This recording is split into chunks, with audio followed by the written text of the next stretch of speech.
मंगलमय मंगल करण वीतराग विज्ञान। नमो ताहि जात भय अरहंतादि महान।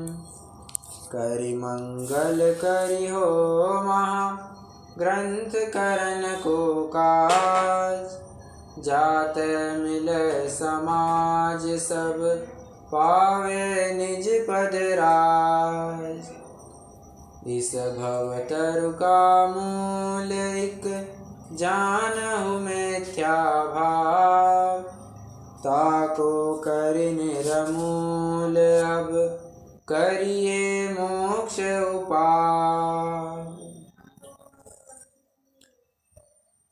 निश्चयभाषी वस्तु स्वरूप संबंधी क्या क्या भूले करता है, इसकी चर्चा कल अपनी पूर्ण हुई। फिर से एक बार उन 6 बिंदुओं को दोहराता हूँ। स्वयं को सिद्ध समान मानता है। 2 स्वयं को शुद्ध मानता है। 3 स्वयं को वर्तमान पर्याय ही में केवल ज्ञान मानता है। 4 अपने में होते राग आदि का स्वयं को अकर्ता मानता है तथा स्वयं में राग आदि का सद्भाव ही नहीं मानता, उनसे तद्दन जुदी भिन्न वस्तु स्वयं को मानता है। फिर 5वां बिंदु ये आया था, राग आदि कह रहा हूँ, द्रव्य कर्म तथा नो कर्म से नास्ति सर्वोपि संबंध कह करके इनसे भी मेरा कोई संबंध नहीं है, ऐसा मानता है। और आखिरी बिंदु अपन ने ये देखा था कि केवल आत्मा के शुद्ध अनुभवन को या फिर आत्मा के शुद्ध चिंतन को ही वो मोक्ष मार्ग में जान करके संतुष्ट हुआ है। तो ये 6वां बिंदु था जिसमें अपन ने शुद्ध इस शब्द की काफ़ी अच्छे से मीमांसा की थी। शुद्ध इस शब्द से क्या अर्थ निकलता है, आचार्य देव क्या कहना चाह रहे हैं, ये अपन ने देखा था। सर्वप्रथम तो ये बात निकली कि तू यदि स्वयं को शुद्ध मानता है तो द्रव्य दृष्टि से शुद्ध मानता है या पर्याय दृष्टि से मानता है। यदि द्रव्य दृष्टि से मानता है तो द्रव्य तो शुद्ध अशुद्ध पर्याय का पिंड रहा, बात एक। यदि तो फिर शुद्ध तू मात्र शुद्ध ही क्यों अनुभव कर रहा है, क्योंकि द्रव्य में तो शुद्ध अशुद्ध दोनों बातें हैं, बात एक। बात 2, यदि तू पर्याय दृष्टि से स्वयं को शुद्ध मानता है तो वर्तमान संसार अवस्था किसकी या अशुद्धता किसकी, ये बतला तू। ये कुछ तर्क पंडित साहब ने दिए थे। फिर पंडित साहब ने वो किस प्रकार की और भूले करता है, किस प्रकार की और मान्यताएं रखता है, इसी बुद्धि के अंतर्गत या फिर कह सकते हैं इसी मुद्दे के अंतर्गत जो और 4-5 बातें बताई थी उसका भी बाकायदा खंडन किया। कहते हैं कि स्वयं को सिद्ध समान शुद्ध मानता है। पंडित साहब उसको पूछते हैं यदि सिद्ध है तो ये संसार अवस्था किसकी, ये तो केवल ज्ञान सहित है तो फिर ये मति ज्ञान आदि किसके हैं। यदि द्रव्य कर्म नो कर्म रहित है तो ज्ञान आदि में व्यक्तता क्यों नहीं हो रही है, परमानंदमय है तो अब कर्तव्य क्या रहा, और जन्म मरणादि दुख मेरे नहीं है यदि तू ऐसा मानता है तो दुखी कैसे होता है। 5 बातें कह करके उनका बराबर से खंडन किया गया। और लास्ट में अच्छा एक और बात कही थी, अन्य अवस्था में अन्य अवस्था मानना भ्रम है, ये लाइन याद कर लीजिए। अन्य अवस्था में अन्य अवस्था मानना भ्रम है। मैंने इसके लिए उदाहरण भी दिया था। कोई अगर अपने पेपर साइन करवाना चाहता है तो अगर इसी भ्रम में रहे कि आज तो कांग्रेस की सरकार है, अपनी सारी बातें पूरी हो जाएंगी, वो तो भ्रम में है ना। अन्य अवस्था में अन्य अवस्था का मानना भ्रम हुआ करता है। फिर जाते जाते पंडित साहब ने शुद्ध इस शब्द का अर्थ बताया था और 6वीं गाथा की टीका, समय सार के 6वीं गाथा की टीका का आधार देते हुए ये बताया, एष एवाशेष द्रव्यांतर भावेभ्यो भिन्नत्वेनोपास्यमान शुद्ध इत्यभिलप्यते। सीधी सी बात इतनी है कि पर से भिन्न अपने से अभिन्न ऐसा वो शुद्ध जानना, ठीक है। और इसी के पोषक 73वें गाथा की टीका भी उन्होंने कोट की थी, उसका एक अंश कोट किया था। कहते हैं कि सकल कारक चक्र प्रक्रियोत्तीर्ण निर्मलानुभूति मात्रत्वात् शुद्ध, मतलब समस्त कारक ये कर्ता कर्म संप्रदान करण संप्रदान अपादान अधिकरण जितने भी षटकारकीय प्रक्रिया है इससे उत्तीर्ण, इससे पार ऐसा वो शुद्ध, निर्मलानुभूति मात्रत्वात् शुद्ध, वैसा वो शुद्ध जानना, ठीक है। कुल मिलाकर के बात इतनी आ रही थी कि पर से भिन्न अपने से अभिन्न ऐसा वो शुद्ध होता है। और यहाँ पर शुद्धता मतलब स्वयं भूपना और उसका ही अर्थ होता है परमेश्वरपना। अब परमेश्वरपना मतलब ये नहीं कि भगवान बन गए, बल्कि स्वाधीनता, स्वतंत्रता। हम नरक निगोद में जा रहे हैं, हर्ष करो, हम अपनी ही वजह से जा रहे हैं नरक निगोद में जा रहे हैं, इसमें हर्ष करने की क्या बात है? और स्वयं से जा रहे हैं, अपने अज्ञान से जा रहे हैं, इसमें भी क्या हर्ष करने की बात है? अरे हर्ष करने की बात ऐसी है कि नरक निगोद में अगर हम किसी और के बद्दुआ से, अभिशाप से, प्रेशर से, किसी की क्या कहना चाहिए, किसी के शाप से अगर हम नरक निगोद में जाते तो हमारी मुक्ति का भी उपाय किसी और की चाबी बन करके रह जाता, हम किसी की कठपुतली बन करके रह जाते। ठीक है, कठपुतली की बात तो ऐसी है ना कि अपने हाथ रही मजो नहीं आपने हाथ, मतलब क्या बात है समझना। जो नाचत कठपुतरी कर्म न चावत गात, अपने हाथ रही मजो नहीं आपने हाथ। क्या बात आई? देखो, एक कठपुतली है, ठीक है, कठपुतली का जो वो कठपुतला है, कठपुतली का जो खेल कराने वाला है, तो मुझे बताइए वो जो कठपुतली के हाथ है, उसके हाथ अपने हाथ में है क्या? वो अपन कहते हैं ना ये तो मेरे हाथ की बात है, ये काम कर देना मेरे हाथ की बात है, मतलब अपने बस की बात होना। मुझे बताइए उस कठपुतली के हाथ भी उसके हाथ में है क्या? नहीं है। मतलब उसके अपने हाथ ही किसी के पराधीन हो जाए तब तो कहना ही क्या, बस ऐसी बात हो जाती है। तो शुद्धता का अर्थ यही होता है कि हम नरक निगोद में भी जा रहे हैं, अपने ही अज्ञान से जा रहे हैं, मोक्ष में भी जा रहे हैं, केवल ज्ञान आदि की भी प्राप्ति कर रहे हैं, अनंत सुख को भी भोग रहे हैं, तो अपने ही पुरुषार्थ से भोग रहे हैं। यही अपनी परमेश्वरता है, यही अपना स्वयंभूपना है, यही वस्तु स्वातंत्र है, यही उसकी शुद्धता जानना। ठीक है, और इसी शब्द का अर्थ उन्होंने एक्सटेंड किया था निक केवल ज्ञान इस शब्द के अंतर्गत, और निक केवल ज्ञान कहते हुए यही कहा था कि मात्र ज्ञान, ज्ञान मात्र स्वभाव, ऐसी बात वहां पर कही थी। और आखिरी में जाते जाते एक बात कही थी कि पर्याय दृष्टि से वर्तमान में तुम्हारी अशुद्धता है, वो जिसमें शुद्धता प्रकट की जा सकती है। कैसे? द्रव्य स्वभाव का आश्रय करके। ये जो विचारता है, ये जो ऐसा निर्णय करता है, वही सम्यक दृष्टि हो सकता है, अन्यथा सम्यक तो बहुत दूर है। मतलब कुल मिलाकर के नए विवक्षाओं का ज्ञान होना आवश्यक है, और नए विवक्षाओं का ज्ञान करके उन अपेक्षाओं से भी पार उस वस्तु का अनुभव करो तो सम्यक्त्व की प्राप्ति होगी। विकल्प में ही अटके रहोगे तब भी सम्यक्त्व नहीं होगा। अगर ये विकल्प नहीं करोगे तब तो सम्यक्त्व बहुत दूर की बात है। ठीक है,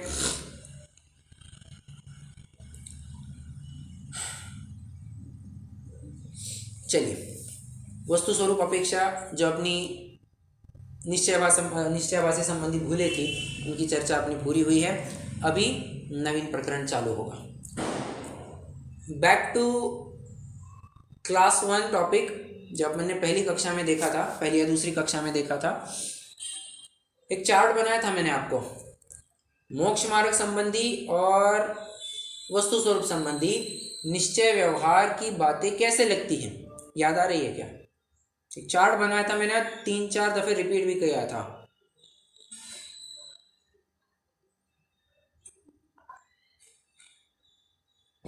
याद है?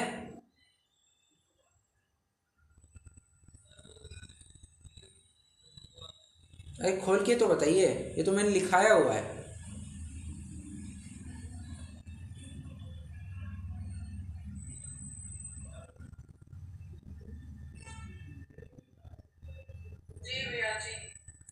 क्या बताया था उसमें?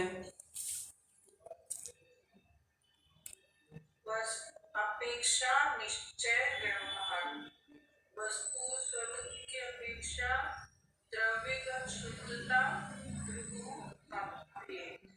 व्यवहार में द्रव्यगत अशुद्धता, पर्याय भेद, मोक्ष मार्ग की अपेक्षा पर्यायगत शुद्धता, संवर विवेचना, स्थिरता, बराबर, पर्यायगत अशुद्धता, आश्रय बंध, आत्मा में अस्थिरता, शुभाव शुद्धि। बराबर, ये इतनी बात अपन ने और चार्ट के माध्यम से समझी थी। ठीक है, अब निश्चयवासी केवल निश्चय ही के पक्ष को ग्रहण करता है। नाम से पता चल रहा है निश्चयाभासी केवल निश्चय ही के पक्ष को ग्रहण करता है।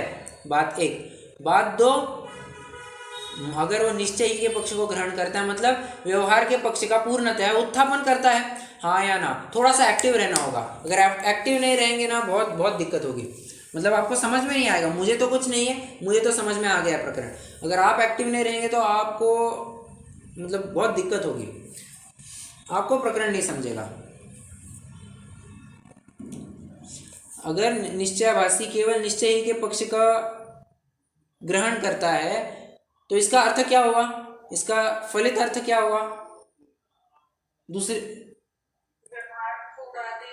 बराबर व्यवहार को पूर्णतया उड़ा देता है। अब व्यवहार को किस प्रकार उड़ा देता है कि जो वस्तु स्वरूप संबंधी जो अपन ने व्यवहार की बातें कही थी, क्या वस्तु भेद रूप है, पर्याय में अशुद्धता भी विद्यमान है, ये जितनी भी बातें हैं इन सब का उत्थापन करता है, जिसकी चर्चा अभी अभी अपन करते आ चुके। लगभग 9 कक्षाओं में, लगभग 8-9 कक्षाओं में अपन यही चर्चा कर रहे थे, ठीक है। अब ये तो एक प्रकार की भूल की चर्चा अपन ने की। अब दूसरी भूल क्या होगी? मोक्ष मार्ग संबंधी। मोक्ष मार्ग संबंधी जो व्यवहार कहा जाता है, अर्थात आत्मस्थिरता के साथ साथ जो भूमिका के अनुसार होने वाले शुभ भाव है और शुभ भाव को लेकर के होने वाली शुभ क्रियाएं हैं, वो उसका भी उच्छेद करता है। वो कहता है ये सब कुछ नहीं होता है, ये क्रिया वगैरह कुछ नहीं है, सब क्रियाकांड है, छोड़ो छोड़ो, जंजाल है सब, इसका कुछ भी कार्य नहीं होता है। बस आत्मा का अनुभव करो, मैं शुद्ध हूँ, मैं बुद्ध हूँ, ऐसा कह करके वो निरुद्यमी हुआ है, ठीक है। मतलब ना किस प्रकार की शुभ क्रिया करता है ना कुछ करता है। कुल मिलाकर के बात कहे तो स्वच्छंदी हुआ है, आचरण में पूर्णतया स्वच्छंदी हुआ है, ठीक है। उसको कभी चाट पकौड़ी के ठेले पर खाता हुआ देखा जाए, पकड़ लिया जाए, अरे तू तो जैन है, कैसे खा रहा है, परद्रव्य से भिन्न हूँ, ये परद्रव्य मुझ में प्रवेश ही नहीं करता है, ये क्या परद्रव्य मुझे सुखी दुखी कर सकता है, ऐसी दलील देता है कि ये चाट पकौड़ी खाने से मैं क्या तो सुखी दुखी होता हूँ, तो खाओ ना, क्या दिक्कत होती है, मगर इससे सुखी दुखी नहीं होता हूँ तो कुछ भी खाओ, ऐसी दलील दे करके वो व्रत तपश्चरण आदि को उड़ा देता है। वो 8 बज गए, शाम के 8 बज गए, बराबर फिल्म चालू करता है, अरे मंगल विद्यापीठ की क्लास में जुड़े नहीं क्या तुम, अरे शास्त्र स्वाध्याय क्या होता है, सबको मतलब विकल्प है, ये सब छोड़ो, इन सब विकल्पों को, क्या रखा है इन शास्त्रों में, क्या रखा है इन पुद्गलों में, इन पन्नों को पलटने से कुछ नहीं होता है, ऐसा कहता हुआ पाया जाता है। मतलब कुल मिलाकर के जैसे मैंने कहा, ये स्वच्छंदी होना चाहता है। स्वाध्याय नहीं था तो ठीक था, बट स्वाध्याय होते हुए स्वाध्याय में जुड़ नहीं रहा है, ये तो दिक्कत वाली बात है, ठीक है। चलिए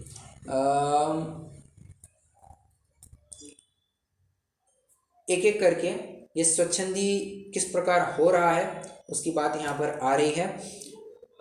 5 बिंदुओं के माध्यम से निश्चयभासी की स्वच्छंद प्रवृत्ति को उजागर किया जाएगा। बात 1, शास्त्राभ्यास को निरर्थक बतलाता है, लिखना कुछ नहीं है, ग्रंथ होगा आपके सामने, आपको बस मार्किंग करते जाना है, ठीक है। चलिए शुरू से शुरू करते हैं, पेज 200 पर है, निश्चयभासी की स्वच्छंदता और उसका निषेध। तथा मोक्ष मार्ग तो रागादिक मिटाने का ज्ञान श्रद्धान आचरण करना है, वह तो विचार ही नहीं है, अपने शुद्ध अनुभव में ही अपने को सम्यक दृष्टि मानकर अन्य सर्व साधनों का निषेध करता है, ठीक है। अब अन्य सर्व साधन में क्या क्या लेता है, किस किस का निषेध करता है, सो 5 बिंदुओं के माध्यम से बता रहे हैं। शास्त्राभ्यास करना निरर्थक बतलाता है, बात 1, आपको लिखते जाना है, पॉइंट नंबर 1 पॉइंट नंबर 2 ऐसा लिखना है, 1 2 3 ऐसा मार्क करते जाइए। तो शास्त्राभ्यास करना निरर्थक बतलाता है, बात 1, द्रव्यादिक के तथा गुणस्थान मार्गना त्रिलोकादिक के विचार को विकल्प ठहराता है। 2, तपश्चरण करने को वृथा क्लेश करना मानता है। 3, व्रतादिक धारण करने को बंधन में पड़ना ठहराता है।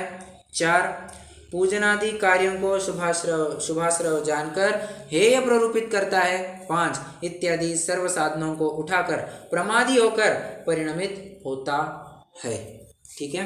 5 बिंदु कौन कौन से बताए? शास्त्राभ्यास, दूसरा गुणस्थान आदि के विचार को विकल्प ठहराता है, तपश्चरण आदि को वृथा क्लेश मानता है, व्रतादि को धारण करने में बंधन मानता है और पूजनादि कार्यों को हेय मानता है। ये 5 बिंदु यहाँ पर रखे गए हैं, एक एक करके अपन 5 की चर्चा करेंगे। लगभग एक एक डेढ़ डेढ़ पेज में हर एक बिंदु की चर्चा की, मतलब बहुत विस्तार से जा रहे हैं पंडित जी। ऐसा नहीं कि छुटपुट कह करके कुछ एक आध दो की बात कह करके सारे प्रकरण उड़ा दिए, ऐसा नहीं। डिटेल में चर्चा कर रहे हैं, एक एक डेढ़ डेढ़ पेज की चर्चा चलेगी लगभग। एक आध दूसरा पॉइंट कम पेज में भी चलेगा, बट डिटेल में चर्चा चलने वाली है। सबसे पहले शास्त्र स्वाध्याय का निषेध करता है, उसका यह प्रकरण, उसकी यहाँ पर चर्चा चलेगी। देखिए इसमें भी 3 सब पॉइंट्स को लेकर के चर्चा करेंगे। पंडित साहब कहते हैं तो शास्त्र स्वाध्याय का निषेध करता है। पंडित साहब उसको प्रश्न पूछते हैं, तो बता कि अब ये कहीं लिखा नहीं है ना, ये मैं थोड़ा अपनी तरफ से डायलॉग बना करके आपके सामने प्रस्तुत कर रहा हूँ। पंडित साहब उसको पूछते हैं, अच्छा बता, तूने तो शुद्धोपयोग आदि की सब बातें पढ़ी हुई है, मुनिराज का कितना काल छठवें गुण स्थान में जाता है, कितना काल सातवें गुण स्थान में जाता है? वो तो उत्तर के साथ रेडी था। शंकाकार बराबर उत्तर दे रहा है, कह रहा है कि अरे छठवें गुण स्थान का काल सातवें गुण स्थान से दुगना है, अर्थात जितना भी काल वे व्यतीत करते हैं छठवें सातवें गुण स्थान में, उसमें से 2/3 काल छठवें गुण स्थान में, 1/3 काल सातवें गुण स्थान में। अर्थात ही पंडित साहब उसको पूछ रहे हैं, तू बता छठवां गुण स्थान शुभोपयोग का है या शुद्धोपयोग का? सब शुभोपयोग का गुण स्थान है, शुद्धोपयोग कैसे होगा? बराबर है। बस पंडित साहब ने पकड़ लिया, कह रहे हैं छठवां गुण स्थान शुभोपयोग का है, और शुभोपयोग मतलब क्या? 2/3 काल शुभोपयोग में जा रहा है। मैंने आपको एक बार कैलकुलेशन भी करके दिखाया था, आपको याद आ रहा होगा तो। 24 घंटा का 1/3 करना कितना? 8 घंटा शुद्धोपयोग में चले गए, बाजू को कर दो उसको, ठीक है। बचे कितने घंटे? 16 घंटे बचे। अब उसमें से भी मान के चलिए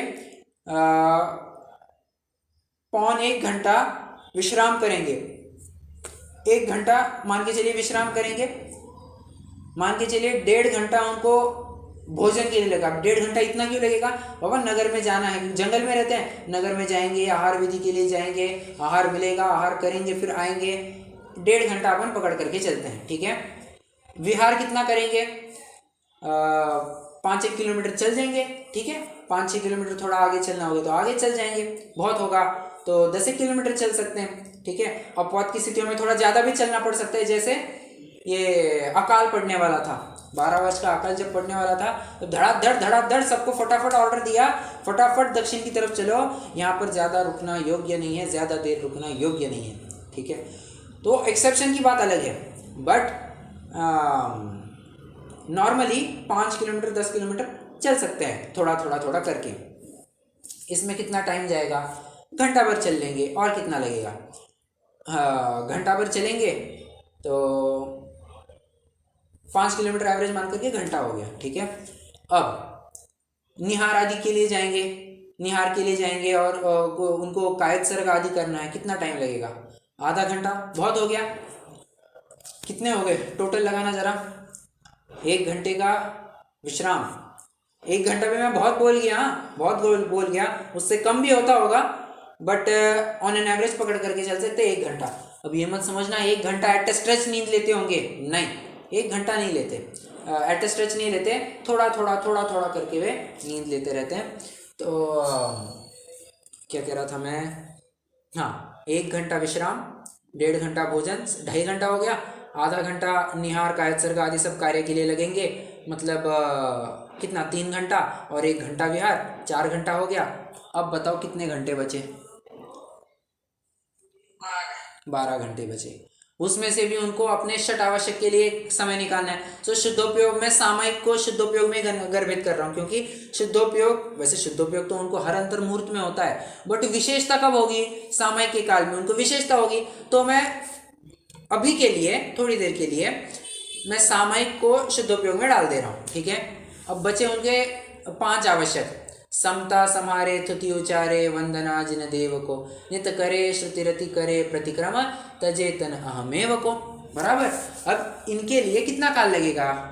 देव दर्शन करेंगे, 5 मिनट स्तुति आदि करके, देव दर्शन स्तुति आदि के लिए आधा घंटा बहुत हो गया। और कितना? और जो भी अनुष्ठान हो गए उनके, प्रतिक्रमण आदि करते हैं, आधा घंटा बहुत हो गया। 1 घंटा गया इसमें, 11 घंटे। चलो 1 घंटा और एक्स्ट्रा मान लो, कुछ और समस्या आ जा सकती है, कुछ भी हो सकता है, 1 घंटा और एक्स्ट्रा कर लो। कितना? 10 घंटा। अब मुझे बताना 10 घंटा क्या करते होंगे?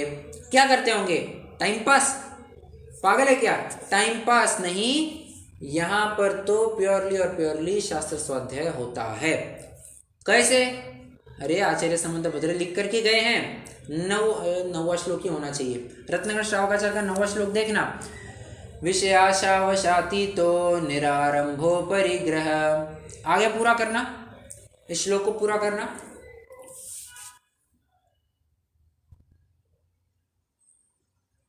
अगर किसी को पता होगा तो।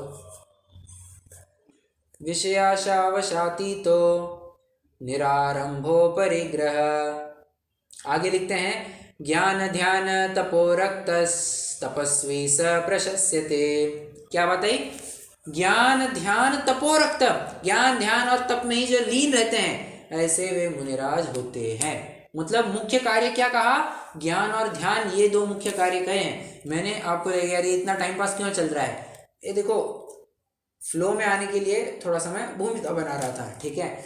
आप तो समझ जाएंगे, कोई यूट्यूब पर सुनेगा उसको लगेगा कितना खींच रहे नहीं है, थोड़ा सा एक्स्ट्रा इन्फॉर्मेशन भी दी जा रही है, एक प्रकार से भूमिका भी बनाई जा रही है। ओके,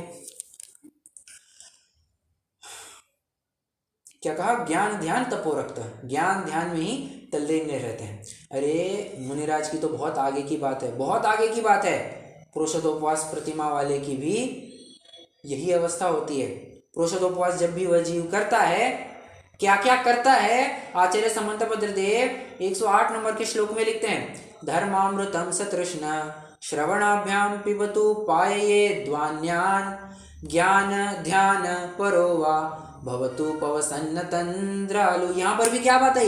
ज्ञान ध्यान परो वा, यहाँ पर भी ज्ञान ध्यान में ही तल्लीन रहते हैं। अरे पुरुषोत्तोपवास प्रतिमाधारी की जब ये अवस्था है, ज्ञान ध्यान में ही एकदम लीन रहता है, मुनिराज का तो फिर कहना ही क्या? ये तो ज्ञान के भंडार है, वे तो ज्ञान में ही अपने उपयोग को दत्तचित्त करते हैं, दत्तचित्त रखते हैं। समझ में आ रहा है? तो पंडित साहब कह रहे हैं जब मुनिराज जैसे जीव भी इतना अधिकांश समय 10 आउट ऑफ 24, कितना परसेंटेज कितना हुआ? 10 आउट ऑफ 24 5/12, मतलब लगभग हो गया 40%। On an average 40% of their time is invested in शास्त्र स्वाध्याय। अरे 40% किसको कहते हैं? 40% टाइम वे शास्त्र स्वाध्याय में दे रहे हैं। ये बहुत बहुत बड़ा टाइम दे रहे हैं, बस ऐसी बात है। कह रहे हैं कि मुनिराज जब 40% अपने पूरे दिन का शास्त्र स्वाध्याय में दे रहे हैं, तो तुझे शास्त्र स्वाध्याय से इतनी क्यों एलर्जी है? तू क्यों शास्त्र स्वाध्याय नहीं करता है? ठीक है, आइए एक पैराग्राफ पढ़ते हैं। यदि शास्त्राभ्यास निरर्थक हो तो मुनियों के भी तो ध्यान और अध्ययन 2 ही कार्य मुख्य है। और समझना मैं अपनी तरफ से बात कर रहा हूँ, उत्कृष्ट कार्य तो करना ध्यान ही है, इसमें कोई शक नहीं। बेशक ये बात सही है कि ध्यान ही उत्कृष्ट कार्य है। तो ज्ञान को क्यों करते हैं? जब ध्यान में उपयोग ना लगे तब ज्ञान करते हैं, तब शास्त्र स्वाध्याय करते हैं, बराबर। अन्य तो अस्थान है, अन्य स्थानों में तो बुद्धि लगाने योग्य ही नहीं है। इसलिए ध्यान या फिर ज्ञान, ध्यान या फिर ज्ञान, या तो स्वयं ज्ञानामृत पिएंगे या किसी को पिलाएंगे, बस। ठीक है, ध्यान में उपयोग न लगे तब अध्ययन ही में उपयोग को लगाते हैं। बीच में अन्य स्थान उपयोग लगाने योग्य नहीं है। देखो क्या कहा? बीच में अन्य स्थान उपयोग लगाने योग्य नहीं है। अन्य स्थान मतलब क्या? थोड़ा विचार कीजिए और बताइए, अन्य स्थान मतलब क्या?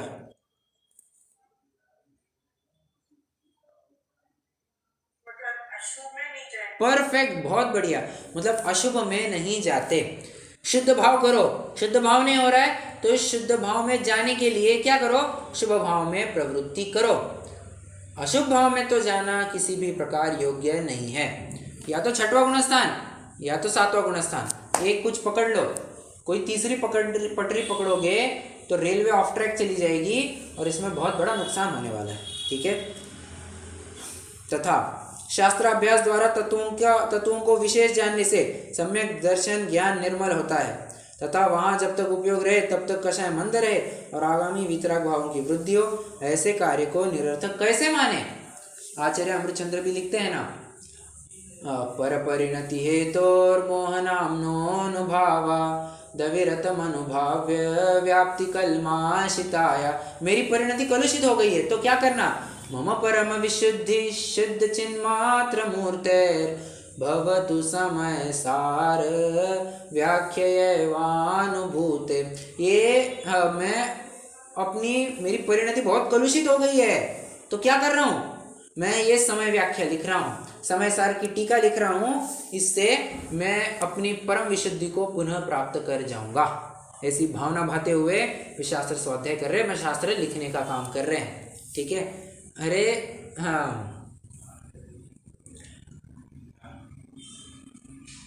विशेष बात है, मुझे बताना तत्वार सूत्र के ऊपर। अच्छा पहले तो मुझे ये बताइए, आचार्य कुंद ने कितने पाहुड़ लिखे?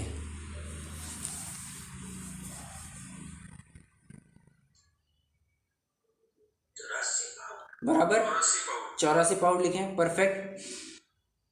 वर्तमान में वैसे विद्यमान है अपने पास 5 पंच परमागम अपन जिसे कहते हैं, समय सार, प्रवचन सार, नियम सार, पंचास्तिकाय संग्रह और अष्टपाहुड़। ये 5 ग्रंथ कुंद आचार्य के विशेष रूप से प्रसिद्ध हैं। ठीक है, मुझे बताइए एक समय सार जी का अध्ययन करने में कितना टाइम लगता है, समझने में, टीका सहित सब समझने में कितना टाइम लगता है। चलो प्रवचन सार का, समय सार का तो समझ सकते हैं, थोड़ा और बड़ा ग्रंथ है। मैं प्रवचन सार की आपको बात बताता हूँ। हमारे पिताजी लगभग 500 या कुछ कितना हो गया था, 500 सवा 500 दिन प्रवचन सार जी का अध्ययन करवा रहे थे। मतलब विचार कीजिए, लगभग 1.5 साल के ऊपर वे प्रवचन सार जी का स्वाध्याय, 1.5 साल के ऊपर नहीं, लगभग 1.5 साल तक प्रवचन सार जी का अध्ययन करा रहे थे। और अभी भी लगभग 2-3 महीने हो गए हैं उसका रिवीजन चल रहा है, रिवीजन चल रही है, तो लगभग 2-3 महीने हो गए हैं। कहने की बात कितनी है कि जब अपन को पढ़ने में इतनी दिक्कत हो रही है, दिक्कत तो नहीं कह सकते, बट पढ़ने में, अर्थ से समझने में इतना टाइम लग रहा है। आचार्य देव ने तो विचार करना अपना पूरा टाइम ग्रंथ को लिखने में लगाया है। अपन तो पढ़ रहे हैं, वे तो बना रहे थे उसको। एक बात समझना, आंसर पेपर लिखने के लिए तो 3 घंटे हो जाते हैं, क्वेश्चन पेपर बनाने के लिए 3-3 घंटा नहीं, 3-3 हफ्ते, 3-3 दिन नहीं, 3-3 हफ्ते का टाइम लग जाता है। क्वेश्चन पेपर बनाने वाले की हालत ये होती है, समझना। उसी प्रकार ग्रंथ लिखने वाले को कितना टाइम और कितना उपयोग देना पड़ता है।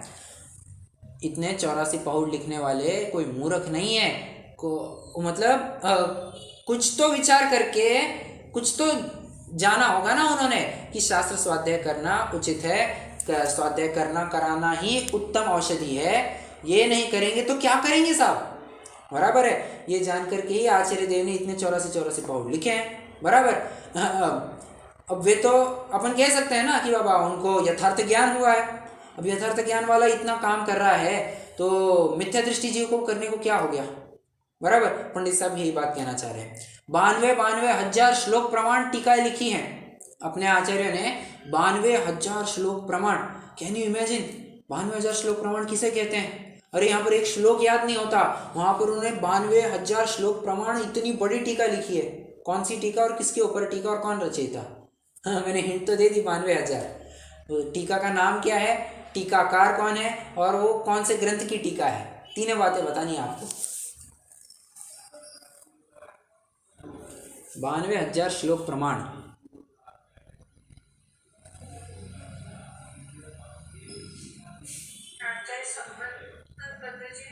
परफेक्ट। रचयिता है आचार्य संबंध भद्र।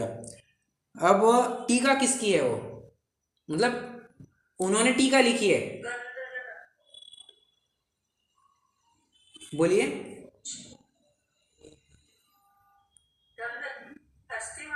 परफेक्ट, गंधहस्ती महाभाष्य यह टीका है जो आचार्य संबंध भद्र ने लिखी है। 92,000 श्लोक प्रमाण, माँ कसम इतनी बड़ी टीका है, जिनागम की सबसे बड़ी टीका है।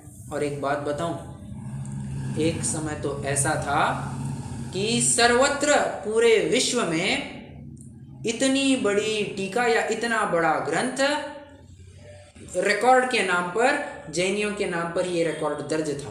कितने ही वर्षों तक, कितने ही शतकों तक ये रिकॉर्ड था कि जैनियों का ही सबसे बड़ा ग्रंथ है। 92,000 श्लोक प्रमाण। उससे छोटा कौन सा था?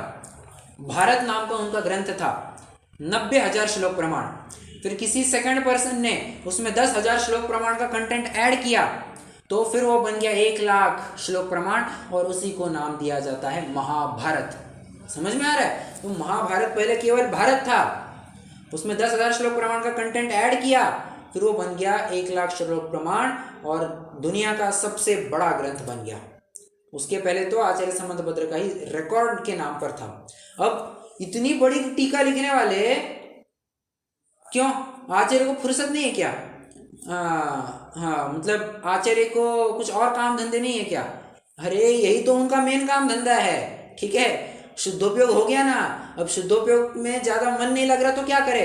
शुद्धोपयोग में मन लगे तो फिर से चले जा सकते हैं, ऐसे ही कार्यों को करें, शास्त्र स्वाध्याय करें, सिंपल सी बात है।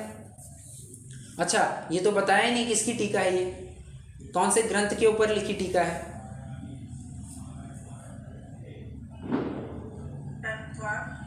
बराबर, परफेक्ट, तत्वार सूत्र के ऊपर ये टीका लिखी गई है। अब तत्वार सूत्र तो देखो कितना सा, 357 सूत्रों प्रमाण ये तत्वार सूत्र है। मैं आपको बताता हूं, एवरेज स्पीड पकड़ करके, एवरेज स्पीड अगर मैं तत्वार सूत्र स्टार्ट टू एंड पढ़ता हूं, स्टार्ट टू एंड, मुझे लगभग लगते हैं आधा घंटा से 40 मिनट, आधे घंटे से 40 मिनट, 40 मिनट पकड़ करके चलिए। मुझे पूरे 10 अध्याय इंक्लूडिंग मंगलाचरण सब पढ़ करके मुझे 40 मिनट लगते हैं पूरा पाठ करने के लिए। अब पूरा पाठ करने के लिए 40 मिनट में, हाँ 40 मिनट में, और ये 92,000 श्लोक प्रमाण लिखने के लिए कितना टाइम गया होगा, कितना उपयोग लगा होगा। मैं इतना सब कुछ क्यों बता रहा हूँ? मैं तो ये बता रहा हूँ कि आचार्यों की दृष्टि में भी शास्त्र स्वाध्याय की महिमा बहुत ज्यादा है, बहुत ज्यादा। सबसे पहला, सबसे ज्यादा प्रायोरिटी शुद्धोपयोग, शुद्धोपयोग के बाद सबसे ज्यादा प्रायोरिटी शुभोपयोग की हुआ करती है, ये समझना है। शुभोपयोग में भी शास्त्र स्वाध्याय की हुआ करती है।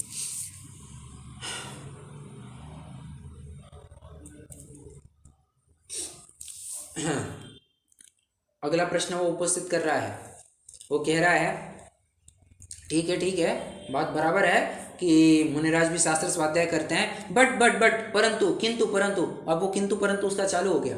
वो कह रहा है कि सिर्फ आध्यात्मिक ग्रंथों को पढ़ो, आगम के ग्रंथों को पढ़ने से क्या है? क्या कह रहा है? आध्यात्मिक ग्रंथों का अध्ययन करो, बस काम हो जाएगा, बाकी पढ़ने से क्या है?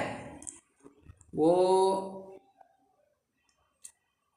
आपको बताता हूँ मैं क्या हुआ होगा। इसके पीछे का मैं आपको थोड़ा संदर्भ देता हूँ, किस बात को लेकर के उसने ये ऐसा छल ग्रहण किया होगा। एक छंद आता है, ये नीति का कोई वचन है या कहाँ से है, बट जानता नहीं, बट ये छंद मुझे पता है। ठीक है, छंद मुझे पता है।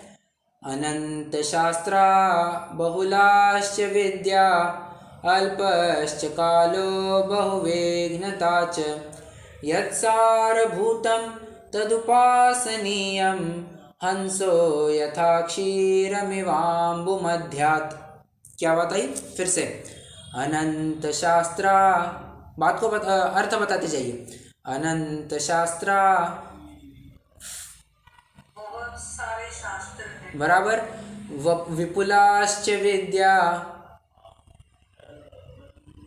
और विद्या में वो विपुल विस्तार है। बराबर। अब मुझे बता ना, ये इतनी बड़ी विद्या कहाँ से आई? कहाँ से है मतलब लगता भी है क्या इतनी विपुल विद्या है?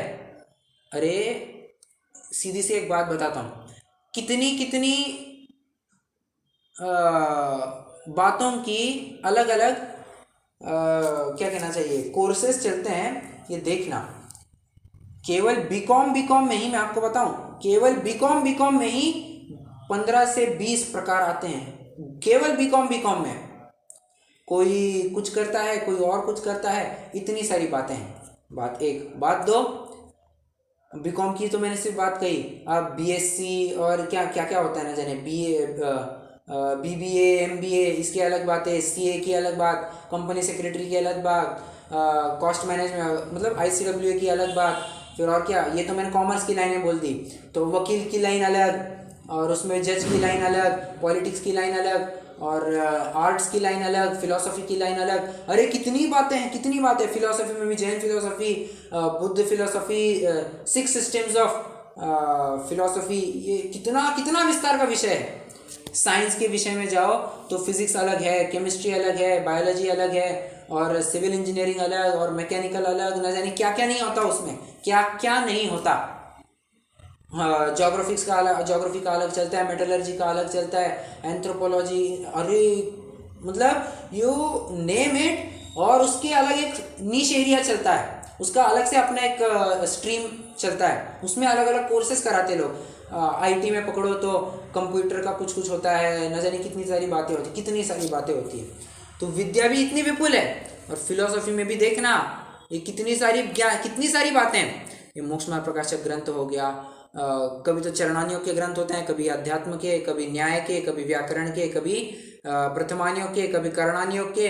करणानियों में भी कितने, कभी गणित वाले होते हैं, कोई त्रिलोक वाले होते हैं, कितनी सारी विद्याएं हैं। ख्याल में आ रहा है। एक द्वादशांग में ज्योतिष मंडल को लेकर के मतलब पूरा ज्योतिष विज्ञान है उसमें दिया हुआ, पूरा ज्योतिष विज्ञान, वो अलग से विद्या है। तो कहने की बात इतनी है कि विपुल है, बहुत मात्रा में विद्या है। तुम चाहो उसमें ज्ञान हासिल कर सकते हो। फिर से, अनंत शास्त्रा विपुलाश्च विद्या, आगे, अल्पश्च कालो बहुवेगनता च।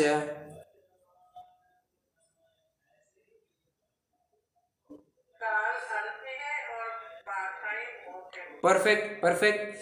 यत्सारभूतं तदुपासनीयम्।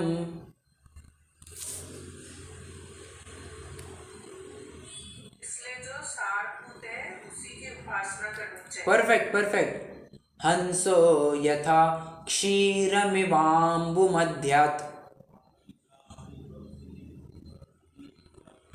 जैसे हंस वो दूध में से मतलब दूध ही ग्रहण करता है, पानी को। परफेक्ट परफेक्ट, बहुत अच्छा बहुत अच्छा। आज शशि जी बहुत एक्टिव लग रही है आज धड़ाधड़ आंसर सारे दे रही है, बहुत अच्छा। चलो, कभी कोई एक्टिव रहता है, कभी कोई एक्टिव रहता है, कोई दिक्कत नहीं, क्लास तो चालू रहनी चाहिए ओके। तो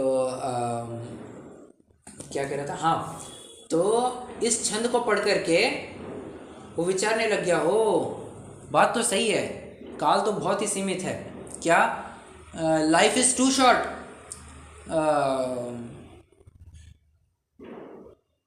life is too short, make haste,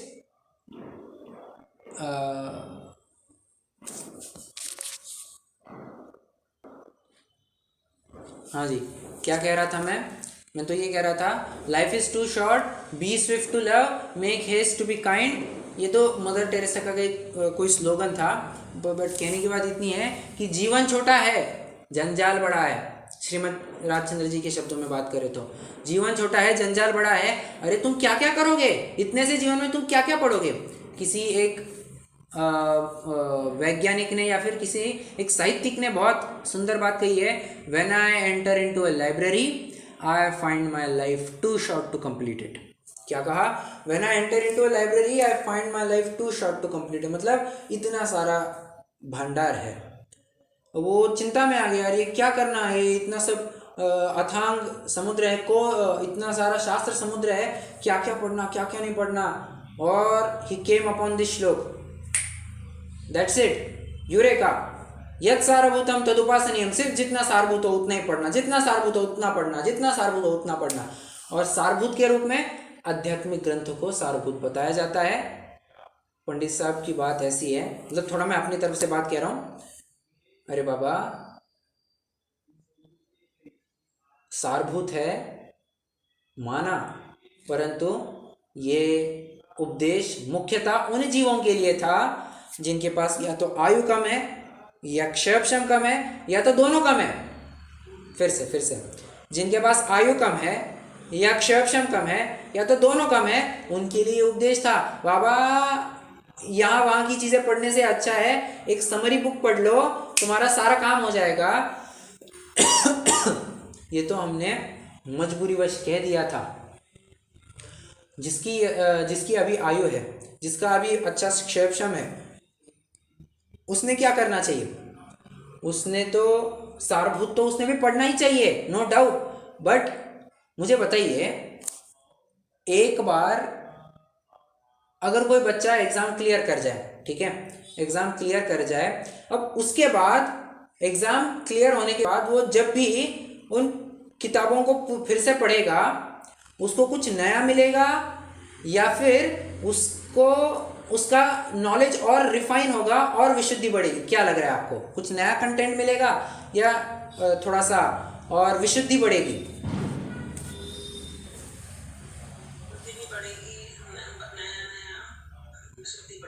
बराबर, विशुद्धि बढ़ती है। बस यही बात है। एक बार तुमको आत्मानुभव हो गया तो फिर अध्यात्म शास्त्रों से तो ज्यादा तुम्हारा आगम के अध्यात्म के जो अलावा ग्रंथ है उन्हीं का अध्ययन मुख्य होना चाहिए। ठीक है, किसके लिए? श्रद्धान को निर्मल करने हेतु, ज्ञान को विशुद्ध करने हेतु तुम्हें इनका अध्ययन करना आवश्यक है। और फिर अध्यात्म का ग्रंथ भी पढ़ते रहना, उसमें कोई मनाही तो है ही नहीं। अब देखो, हाँ, कोई कहेगा यार ये ऐसे कैसे लिख दिया, ऐसे कैसे लिख दिया? बराबर है ना, क्योंकि अगर किसी को एक अनुयोग ही के प्रति रुझान ज़्यादा है, इसका अर्थ ये है कि उसको बाकी के अनुयोगों के प्रति रुझान नहीं है, ऐसा नहीं। फिर से सॉरी, मैं थोड़ा उल्टा बोल गया।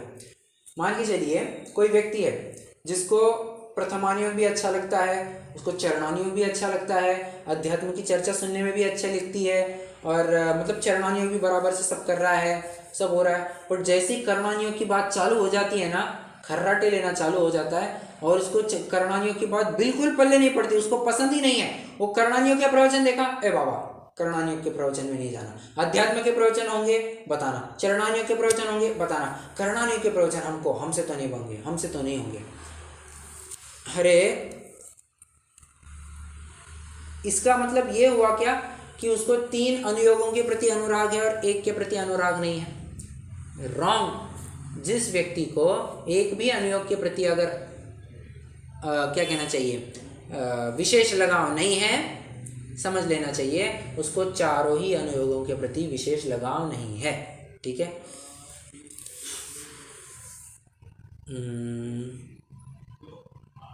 चलिए थोड़ा पढ़ते हैं यहाँ से अपन।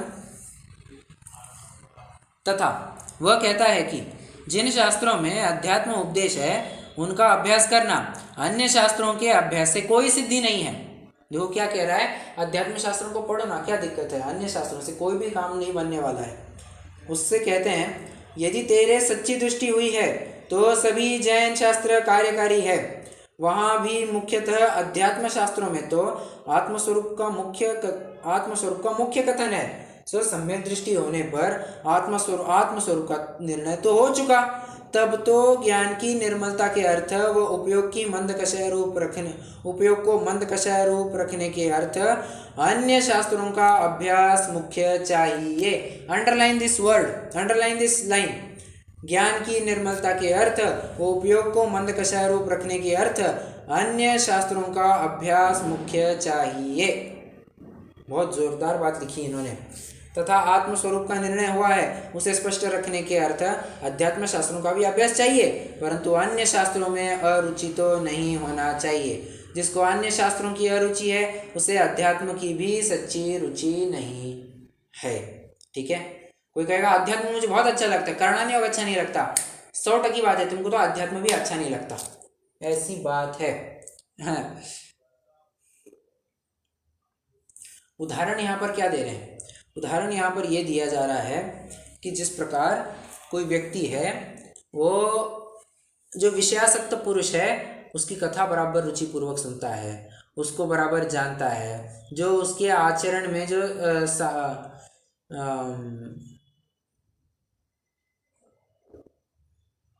वो विजय के आचरण में विषय के आचरण में साधन हो उन्हें भी हितरूप माने वो विषय के।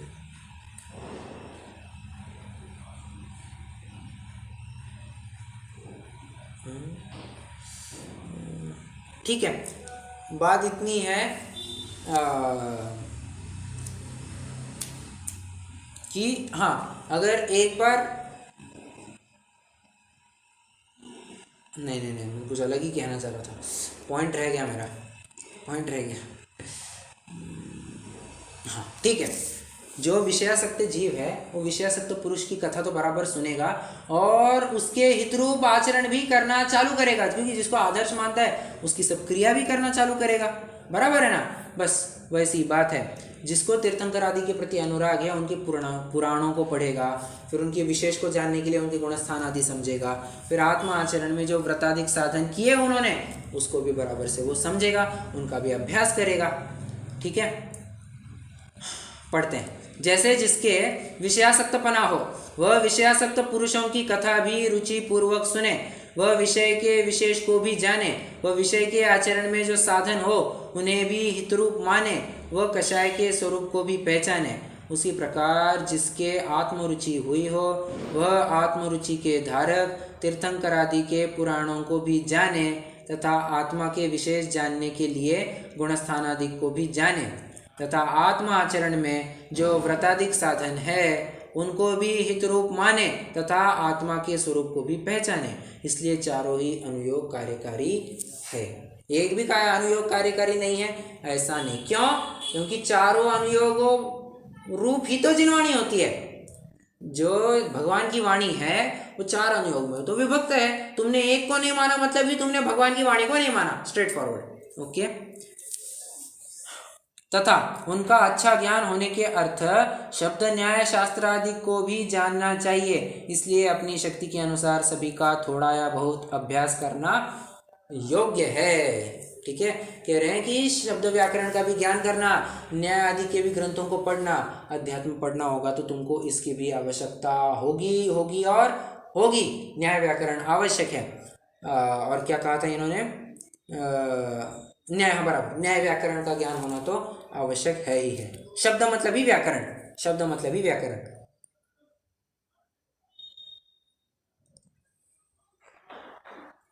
दो बिंदु हो गए, तीसरे बिंदु की तरफ बढ़ते हैं।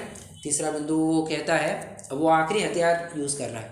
वो कह रहा है कि पद्मनंदी पंचविंशतिका में कहा है पद द्रव्यों में, ये सॉरी क्या लिखा है, शास्त्रों में रमने वाली बुद्धि व्यभिचारिणी है। क्या लिखा? शास्त्रों में रमने वाली बुद्धि व्यभिचारिणी है, ऐसा वहां पर लिखा। पंडित साहब कह रहे हैं तो सही लिखा है ना, क्या गलत लिखा है? परंतु कोई स्त्री शीलवती हो तो अन्य हीन पुरुष का सेवन करने से तो अच्छा है ना, एक पुरुष को अंगीकार करे और उसी का सेवन करे। मतलब अन्य अप्रशस्त स्थानों से तो कुछ प्रशस्त स्थान चल जाएंगे, कोई दिक्कत नहीं है। सबसे उत्तम स्थान कौन सा है? शुद्धोपयोग का। उसमें अगर तुम प्रवृत्त होते हो तब तुमको दिक्कत ही नहीं। शुद्धोपयोग में नहीं रह पा रहे हो ना, तो अन्य प्रशस्त स्थान है शुभोपयोग का, शास्त्र स्वाध्याय का, बराबर। और अन्य तो फिर अस्थान है। ये पंडित साहब तो बात पहले ही कह चुके हैं। आइए, फिर वह कहता है पद्मनंदी 25 में ऐसा कहा है कि आत्म स्वरूप से निकलकर बाह्य शास्त्रों में बुद्धि विचरती है, सो वह बुद्धि व्यभिचारिणी है। उत्तर, यह सत्य कहा है। देखो कितनी डेयरिंग लगती है। हाँ, तुमने कहा बराबर है, बराबर कह रहे हो। ये बहुत डेयरिंग लगती है कहने को। बुद्धि तो आत्मा की है, उसे छोड़कर परद्रव्य शास्त्रों में अनुरागिनी हुई, उसे व्यभिचारिणी ही कहा जाता है। परंतु जैसे स्त्री शीलवती रहे तो योग्य ही है, और न रहा जाए तब उत्तम पुरुष को छोड़कर चांडाल आदि का सेवन करने से तो अत्यंत निंदनीय होगी।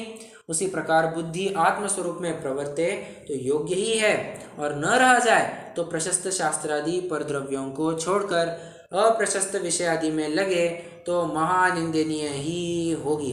सो मुनियों की भी स्वरूप में बहुत काल बुद्धि नहीं रहती, तो तेरे कैसे रहेगी? सीधा मुनि से कंपेयर कर रहे हैं, देखो उनका ही नहीं रहता, तू क्या? तो किम झाड़ की पत्ती है, ठीक है, इसलिए शास्त्राभ्यास में उपयोग लगाना योग्य है। ओके, चलिए यहाँ तक अपनी चर्चा हुई है। कितने जनों को पेस या स्पीड थोड़ा फास्ट लग रहा है, कितने जनों को बराबर लग रहा है? ठीक है भैया जी। बराबर है, फास्ट तो नहीं जा रहा?